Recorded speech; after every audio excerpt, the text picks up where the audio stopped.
आमिर लियाकत पर संगीन इल्जामात, नाजेबा वीडियोस। आमिर लियाकत का बड़ा ऐलान, अब क्या करने जा रहे हैं, आइए जानते हैं इस वीडियो में।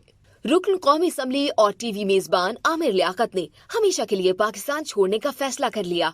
आमिर लियाकत हुसैन ने कहा कि अपना आखिरी बयान जारी करने के बाद हमेशा के लिए पाकिस्तान छोड़ दूंगा। रुकन कौमी असम्बली और टीवी मेजबान आमिर लियाकत ने मुल्क छोड़ने से पहले अपने बच्चों के नाम एक जज्बाती पैगाम दिया।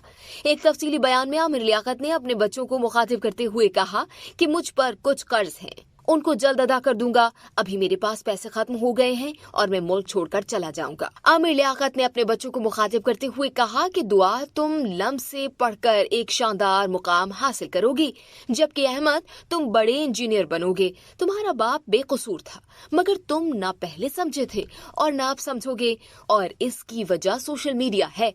रुकन कौमी असम्बली ने अपनी बेटी को मुखातिब करते हुए मजीद कहा कि दुआ, आप मेरी इज्जत करें या ना करें, आपके पिछले स्कूल के उस्ताद ने क्लास में मुझे डेड मैन कहा और आप खामोश रहीं, या फिर आप वक्तन फवक्तन अपने वालिद को बुरा भला कहती रहीं, लेकिन मैं हमेशा आपसे मोहब्बत करता रहूंगा।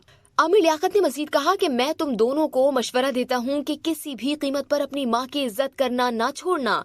जब कभी भी उन्हें जरूरत हो उनका ख्याल रखना। ये बात काबिले जिक्र है कि आमिर लियाकत की तीसरी अहलिया दानिया मलिक की जानिब से गुज़िश्ता हफ्ते उन पर संगीन इल्जामात लगाते हुए आमिर लियाकत से तलाक लेने के लिए अदालत से रुजू किया गया था, और उसके बाद आमिर लियाकत की नाज़ेबा वीडियोस भी मंजर आम पर आई थी, जिसके बाद आमिर लियाकत की जानिब से मुल्क छोड़ने का बड़ा बयान सामने आया है।